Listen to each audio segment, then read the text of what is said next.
갤럭시 S8이 오늘 국내에서 처음 모습을 드러냈습니다. 예약 판매를 시작한 지 엿새 만에 72만 8천 대가 팔려나갔습니다. 카드사를 통해서도 보험 상품을 비교 분석하고 가입할 수 있습니다. 최근 카드사들이 잇따라 자사 홈페이지에 보험 소개 서비스를 내놓고 있습니다. 앞으로는 사모펀드가 은행에서 부실기업 채권을 사들여 경영 정상화를 추진합니다. 금융위원회가 앞으로 5년간 8조 원 규모의 기업 구조조정 펀드를 결성하기로 했습니다. 대선 주자들이 너도 나도 최저임금을 만원 수준까지 올리겠다고 나섰습니다. 최저임금 만원 공약에 문제는 없는지 짚어봤습니다.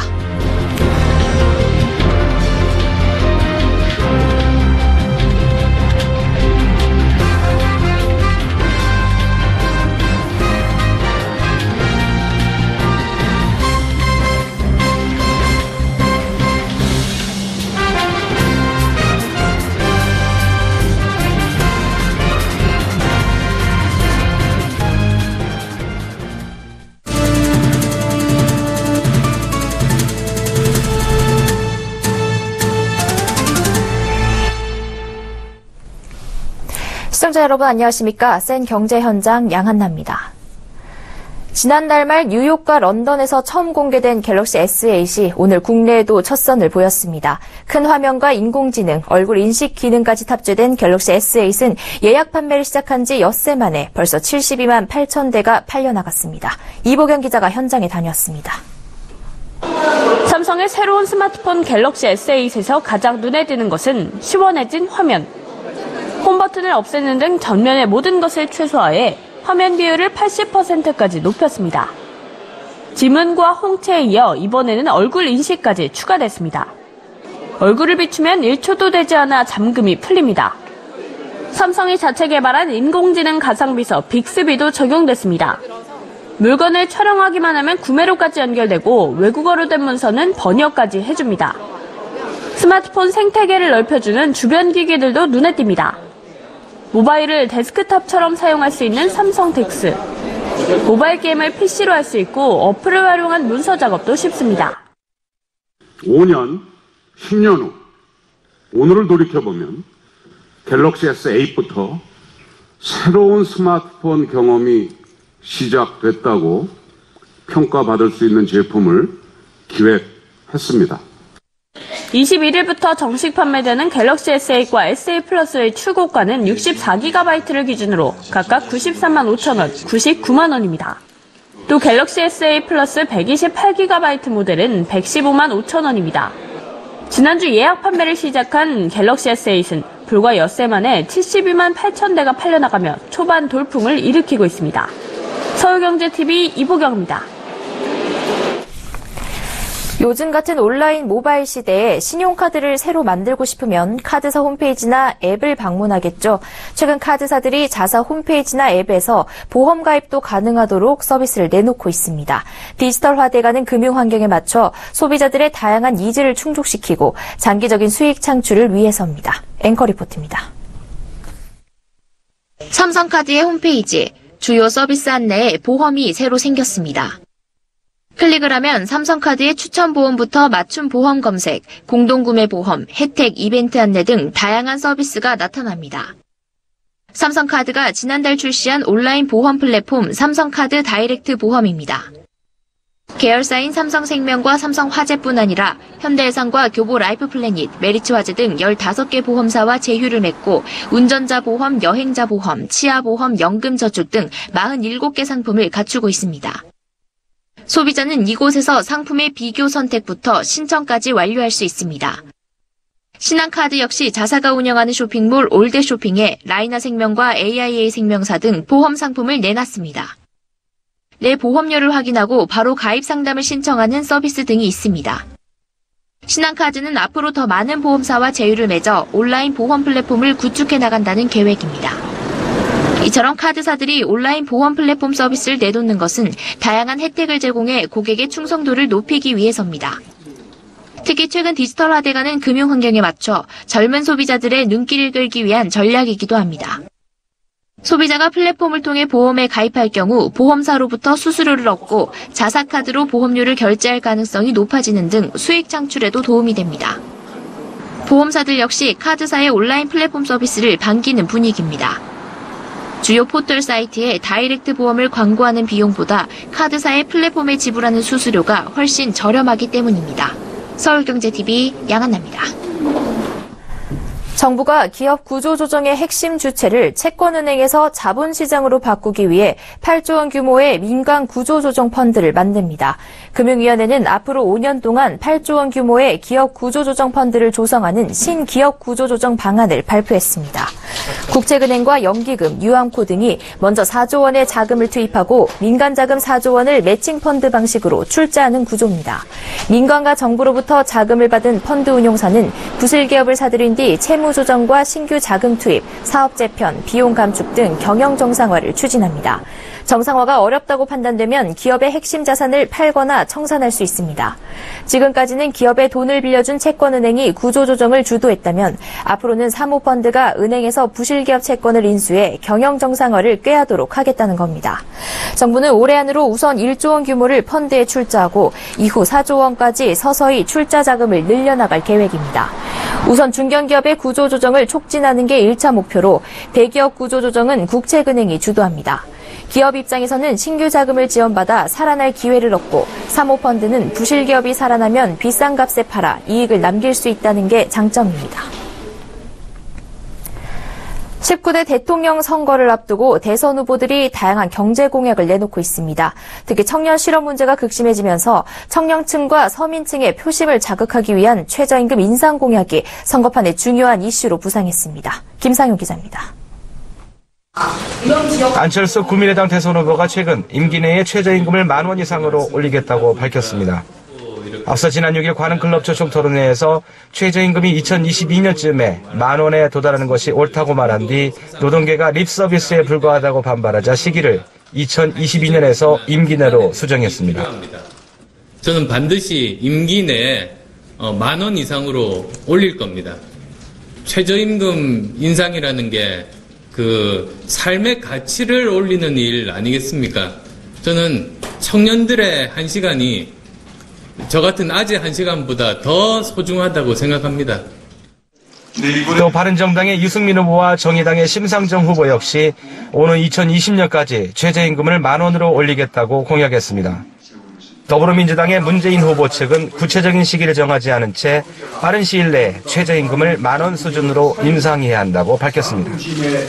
최저임금이 시간당 10,000원으로 인상되면 300만 명으로 추산되는 최저임금도 받지 못하는 노동자와 청년 아르바이트 구직자가 직접적인 혜택을 받게 될 것으로 전망됩니다. 하지만 급격한 수준의 최저임금 인상은 이른바 한계 기업과 자영업자들에게는 급격한 인건비 부담으로 돌아와 오히려 일자리가 줄어드는 역효과를 일으킬 수 있습니다. 최저임금의 급격한 인상은 자영업자나 규모가 작은 소상인에게 큰 피해를 입힐 가능성이 높습니다. 이러한 문제는 노사정 서로가 협의를 해서 피해를 최소화하는 형태로 추진하는 것이 바람직하고요. 하지만 영세한 기업들에 대해서는 바우처를 제공한다든지 하는 형태로 정부 차원의 지원을 계속할 필요가 있습니다. 상황이 이런데도 민주노총은 최근 광화문 광장에서 기자회견을 통해 안철수 후보에게 최저임금이 매년 9%의 인상률을 보인 것을 감안하면 2022년에는 가만히 있어도 10,000원에 도달한다고 안 후보를 비판했습니다. 또 문 후보에게는 실현 시기를 언급하지 않고 언젠가 10,000원에 도달한다는 말만 할 것이냐고 몰아붙였습니다. 당장 내년부터 10,000원으로 올려야 한다는 주장입니다. 서울경제TV 김상용입니다. 65세 이상 인구가 전체 인구의 7% 이상이면 고령화 사회라고 하는데요. 우리나라는 지난 2000년에 이미 고령화 사회에 들어섰습니다. 내년쯤엔 65세 이상 인구가 전체 14%를 넘는 고령 사회로 접어들 것으로 예상되는데요. 앞으로 28년 뒤를 내다봤더니 혼자 사는 70대 이상 노인이 3배 넘게 증가할 것으로 예측됐습니다. 지금부터라도 사회 각 분야에서 초고령 사회를 대비한 노력이 필요한 상황입니다. 보도에 정창신 기자입니다.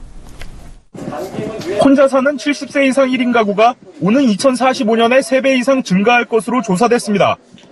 통계청이 2015년 인구주택 총조사 자료를 바탕으로 30년 뒤의 가구 상황을 예측한 장래 가구 추계를 발표했습니다. 이 조사에 따르면 2015년 70세 이상 1인 가구는 89만 2천 가구, 30년 뒤인 2045년엔 316만 1천 가구로 3.5배 증가했습니다.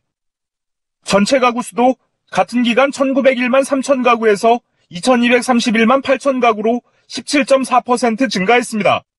전체 가구에서 70세 이상 1인 가구의 비중도 늘어나는 것으로 나타났습니다. 전체 가구 수 대비 70세 이상 1인 가구 비중은 4.7%에 불과했지만 2045년엔 14.2%로 늘어납니다. 정부는 이미 고령화에 따라 정년을 연장하거나 임금 피크제를 도입하는 등 대책 마련에 나서고 있지만 더 늘어나는 노인들을 위한 근본적인 해법을 위해 민관이 머리를 맞대야 한다는 목소리도 나오고 있습니다. 노인들도 할 수 있는 일자리 창출과 복지, 노인들을 대하는 사회적인 분위기 조성 등이 그것입니다. 현재 전체 가구 수는 1인 가구 증가와 가구 분화 등으로 매해 꾸준히 늘어 2043년에 정점을 찍고 2044년부터는 감소할 것으로 예상됐습니다. 서울경제TV 정창신입니다. 주식 매매 수수료는 펀드 운용 비용 등에 비하면 큰 돈이 아닌 것 같지만 지수가 계속 박스권에 머무르며 이렇다 할 변화를 보이지 않는 요즘 특히 자주 주식 매매를 하는 사람들에겐 부담이 될 수 있습니다. 금융감독원에서 이 주식 매매 수수료를 줄일 수 있는 노하우를 발표했다고 합니다. 김성훈 기자입니다. 최근 주식 투자에 입문한 A씨는 매매 수수료에 대해 대수롭지 않게 생각했지만 친구인 B씨가 D증권사에서 1,000만 원 거래 시 3만 원의 수수료를 낸다는 사실을 알고 거래증권사를 D증권사로 바꿨습니다.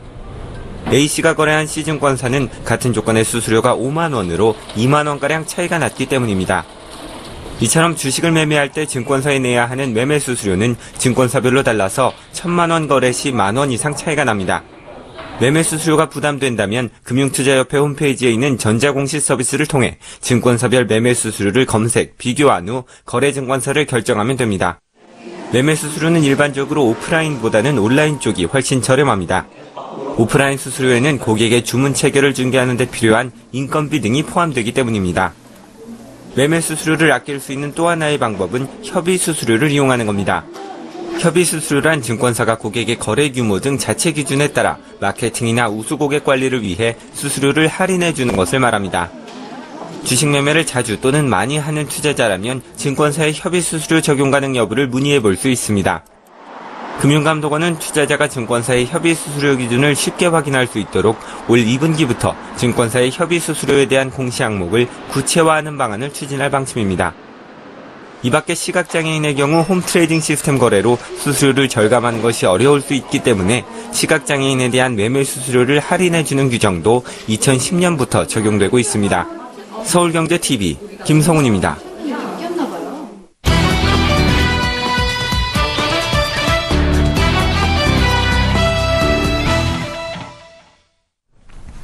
한국시티은행이 전국 133개 영업점 중 101개를 폐점하기로 결정했습니다. 올해까지 32곳의 영업점만 남긴다는 계획인데요. 인터넷 전문은행의 등장과 함께 은행의 디지털화가 기존 은행권에 변화를 가져오고 있습니다. 특히 이번 시티은행의 급진적인 지점 통폐합이 다른 시중은행에도 적지 않은 영향을 줄 것으로 보입니다. 자세한 내용을 금융증권부 정한희 기자와 알아보겠습니다. 안녕하세요. 안녕하세요. 네.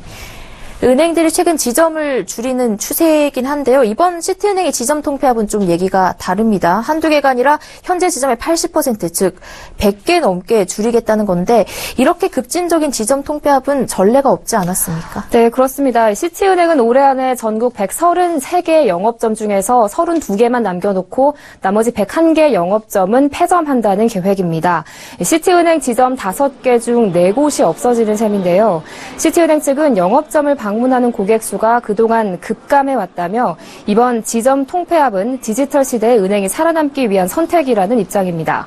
시티은행은 고객의 95%가 이미 디지털 채널을 통해 금융 서비스를 이용하고 있다며 디지털화는 거스를 수 없는 흐름이라고 밝혔습니다. 앞으로 시티은행은 전통적인 지점 모델에서 벗어나 디지털 뱅킹을 강화하는 데 더 많은 투자를 할 계획인데요. 모바일 앱을 강화한 데 이어 다음 달에는 공인인증서가 필요 없고 거래 절차를 간소화한 인터넷 뱅킹 플랫폼을 새로 출시할 예정입니다. 또 기존 지점을 줄이는 대신 100명 이상이 근무하는 대형 점포 등을 열 계획입니다. 기존 영업점이 자산관리센터와 여신영업센터, 일반 지점 등으로 바뀌는 겁니다.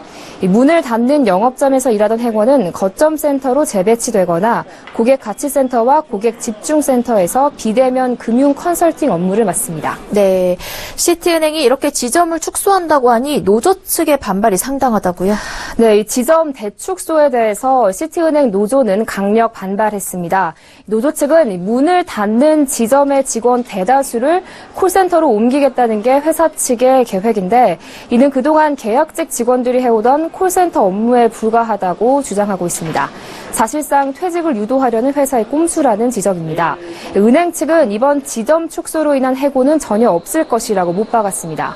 지점 통합으로 인해 가용 인력이 재배치될 자산관리센터 그리고 여신영업센터, 고객가치센터 및 고객집중센터는 미래 디지털 전략을 강화하기 위해 신설하는 거점 부서이지 콜센터와는 다르다는 겁니다. 네, 사측과 노조가 지점 축소를 두고 이렇게 갈등을 빚고 있는데 사실 디지털 시대의 이런 은행 지점 축소는 거스를 수 없는 흐름이다. 이런 이야기도 나오거든요. 네, 최근 은행권에서 불고 있는 인력 감축 그리고 지점 통폐합은 은행원들을 떨리게 하고 있는데요. 지점 축소는 세계적인 추세라는 게 전문가들의 견해입니다. 그동안 은행들이 인수합병을 통해서 몸집을 불려왔다면 이제 금융업이 디지털 혁신을 맞아 몸집 줄이기에 나설 수밖에 없다는 겁니다. 사실 은행권 몸집 줄이기는 이미 시작됐는데요. 금융감독원에 따르면 지난해 은행 임직원 수는 2,200여 명 줄었고 전국 은행 영업점 175곳이 사라졌습니다. 앞서 시티은행 고객 95%가 비대면 거래를 하고 있다고 말씀드렸지만 한국은행에 따르면 지난해 말 전체 조회 서비스에서 모바일을 포함한 인터넷 뱅킹 비율은 80.6%를 기록했습니다. 반면 창구 거래와 자동화기기 등 오프라인 거래는 15.5%에 불과했습니다. 대부분 시중은행이 모바일과 인터넷 뱅킹 시스템을 구축했고 또 여기에 익숙해진 고객들이 늘면서 비싼 임대료를 내며 지점 문을 열어봐야 방문하는 고객은 몇 안 된다는 거죠. 또 얼마 전 K뱅크가 본격 영업을 시작하기도 했지만 인터넷 전문 은행들은 100% 비대면으로 영업합니다. 기존 은행들이 드는 지점 유지 비용이 들지 않는 건데 인터넷 전문 은행은 여기서 절감되는 비용을 보다 낮은 대출금리와 높은 예금이자로 고객에게 제공한다고 밝혔습니다. 기존 은행들 역시 인터넷 전문은행 공세에 대응해 고객을 지키려면 영업 비용을 줄이기 위해 점포를 줄이는 방향을 택할 것이란 전망이 있습니다. 이번 시티은행의 지점 대축소는 은행의 무게중심이 창구에서 온라인으로 옮겨가는 것을 보여주는 한 단면으로 앞으로 시중은행들의 지점 축소 추세는 가속화할 것 같습니다. 네, 시티은행 지점 통폐합과 관련해 정한희 기자와 이야기 나눠봤습니다. 고맙습니다. 네, 고맙습니다.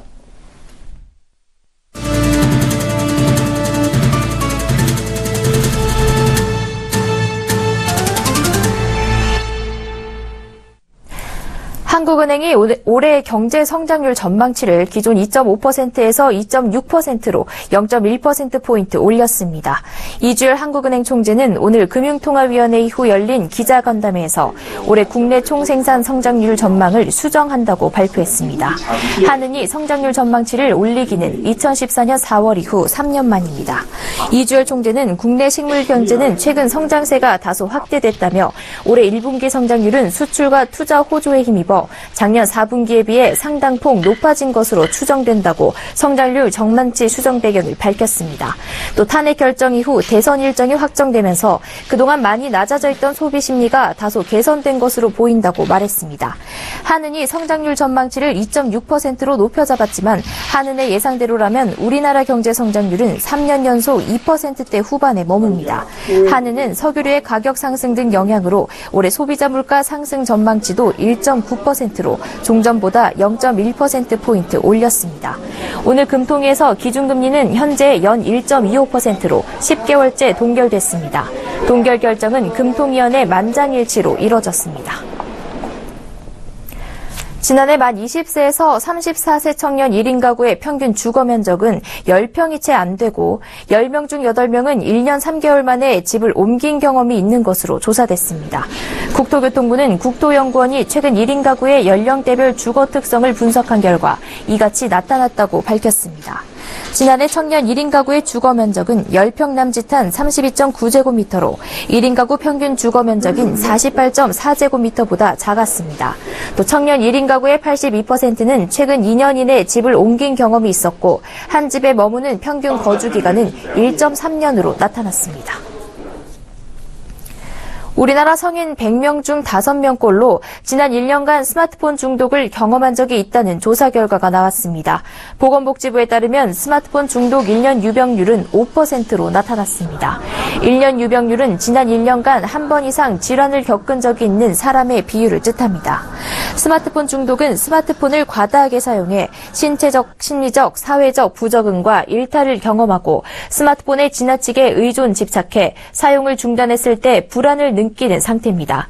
성별로 보면 남성은 3.3%, 여성은 6.6%로 여성이 남성보다 2배 더 많이 스마트폰 중독을 겪은 것으로 나타났습니다.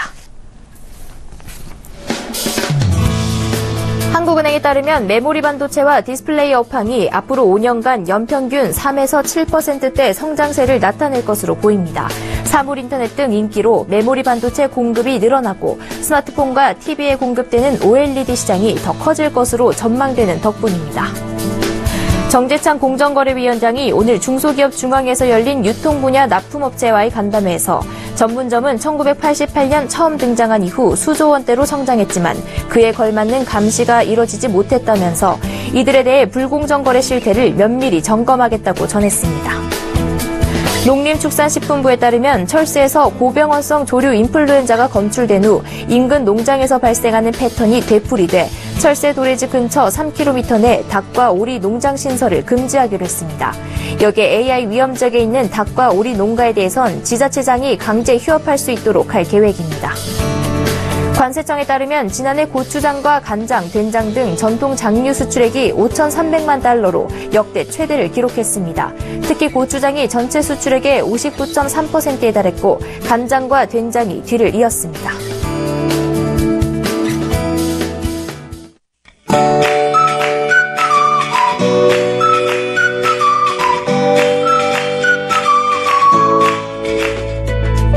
안녕하세요. K웨더 라이프스타일 예보 최씨입니다. 맑은 날씨가 오래 지속되지 못하고 있습니다.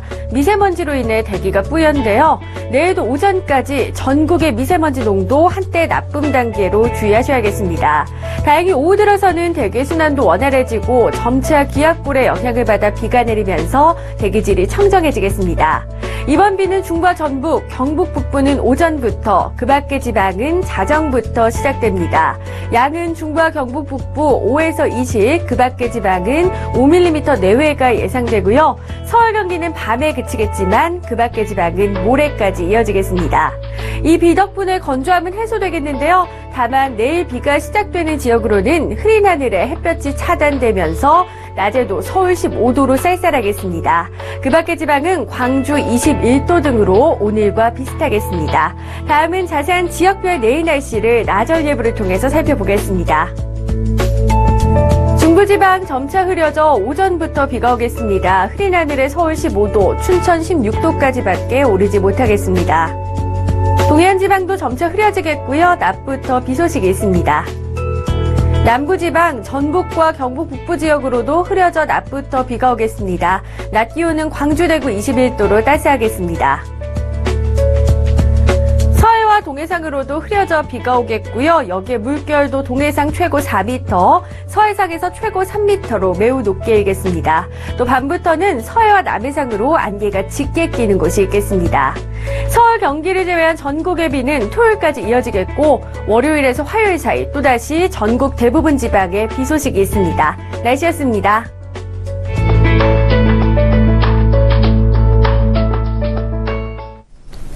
센 경제 현장 여기까지입니다. 시청해주신 여러분 고맙습니다.